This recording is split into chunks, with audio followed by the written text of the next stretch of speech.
Jangan membalas kejahatan dengan kejahatan, sebab dengan membalas akan membuatmu sejajar dengan musuhmu. Tetapi ampunilah, sebab mengampuninya akan menempatkanmu di atas musuhmu. Bangunlah jiwa pengampunanmu di dalam firman Tuhan. Kita berdoa.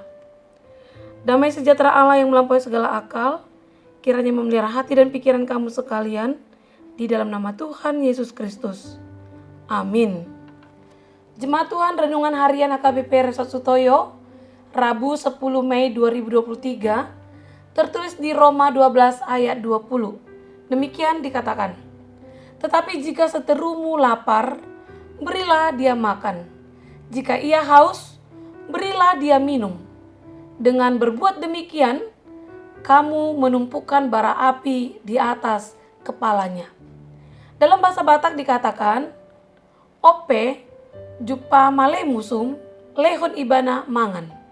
Jupa mauas ibana, painum. Ai songon na pagugukon gara doho, tu atas uluna, anggo di baheko songoni. Demikian firman Tuhan. Jemaat yang terkasih, biasanya kejahatan akan dibalas dengan kejahatan. Satu pukulan dengan satu pukulan lain. Satu kata kutukan dengan satu kutukan. Kecaman dengan kecaman. Penghinaan dengan penghinaan. Umpatan dengan umpatan. Ibaratnya seperti peperangan yang terjadi antara dua negara. Atau sebagai contoh yang baru terjadi antara Rusia dan Ukraina. Di mana ketika Rusia menyerang Ukraina, banyak korban dan kerugian yang dialami negara Ukraina. Dan demikian sebaliknya, ketika Ukraina membalaskan dengan cara yang sama. Dampak yang pasti dari sebuah peperangan, tentunya kedua-duanya akan merasakan kesakitan.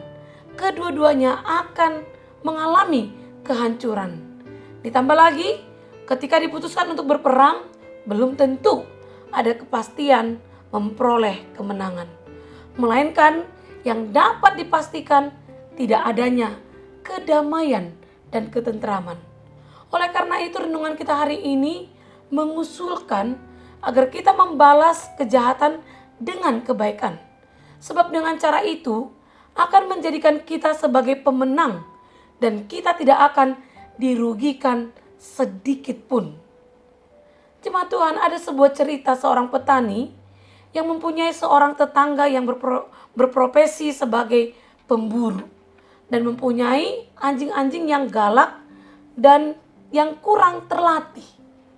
Anjing-anjing itu sering melompati pagar dan mengejar domba-domba petani. Petani itu meminta tetangganya untuk menjaga anjing-anjingnya, tetapi ia tidak mau peduli. Suatu hari anjing-anjing itu melompati pagar dan menyerang beberapa kambing domba sehingga terluka parah. Petani itu merasa tak sabar dan memutuskan pergi ke kota untuk berkonsultasi kepada seorang hakim. Hakim itu mendengarkan cerita petani itu dengan hati-hati dan berkata, "Saya bisa saja menghukum pemburu itu dan memerintahkan dia untuk merantai dan mengurung anjing-anjingnya. Tetapi Anda akan kehilangan seorang teman dan mendapatkan seorang musuh. Mana yang kau inginkan? Teman atau musuh yang menjadi tetanggamu itu?" Petani itu menjawab bahwa ia lebih suka mempunyai seorang teman. "Oke, kalau begitu saya akan memberikan solusi yang membuatmu dapat mengamankan domba-dombamu dan juga dapat menjadikan tetanggamu sebagai temanmu." Si petani kemudian mendengarkan solusi yang ditawarkan Pak Hakim dan kemudian ia menyetujui untuk melakukan solusi yang disampaikannya. Ketika sampai di rumah, petani itu segera melaksanakan solusi Pak Hakim.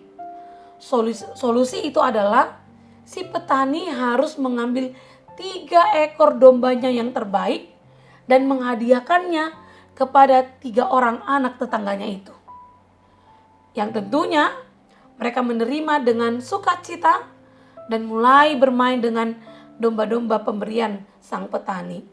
Untuk menjaga mainan barunya itu, si tetangga mengkerengkeng anjing pemburunya.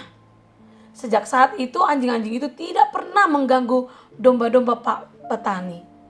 Di samping rasa terima kasihnya kepada kedermawanan sang petani kepada anak-anaknya, tetangganya itu juga sering membagi hasil buruannya kepada sang petani. Dan sebagai balasan petani, dia mengirimkan daging domba dan keju buatannya. Dalam waktu singkat, tetangga itu menjadi teman yang baik.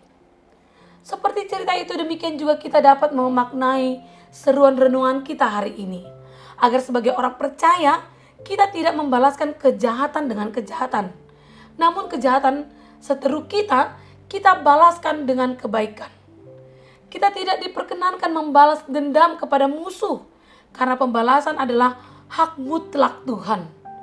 Barang siapa berusaha membalas dendam kepada orang lain, berarti ia telah mencuri hak mutlak milik Tuhan. Yang menjadi bagian kita adalah mengizinkan Tuhan untuk menangani orang lain.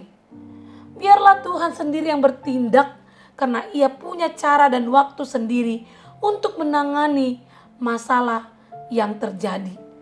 Yang harus kita lakukan adalah mengasihi, bermurah hati, dan mengampuni musuh kita. Dan bagian Tuhan adalah menyelesaikan dengan cara dan waktunya sendiri.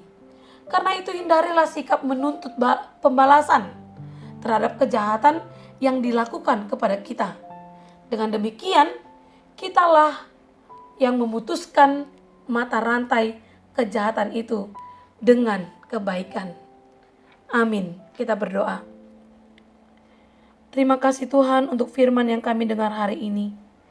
Biarlah firman-Mu menjadi terang dalam hidup kami, agar kami dapat menyikapi setiap kejahatan dengan kebaikan. Biarlah kiranya kami semakin dimampukan oleh kuasa Roh-Mu untuk mengenal kebaikan-kebaikan Kristus dalam hidup kami, yang akan kami kenakan sebagai senjata kami untuk memerangi kejahatan. Berilah hati yang setia bagi kami Tuhan, untuk melakukan firman-Mu, agar kami menjadi berkat bagi sesama kami. Dan berkatilah setiap kehidupan kami dan aktivitas kami sepanjang hari ini, agar tetap menjadi kemuliaan bagi nama-Mu. Terima kasih Tuhan. Amin. Jemaat Tuhan, selamat menjalani aktivitas Anda hari ini dengan segala kebaikan. Salam sehat, Tuhan memberkati.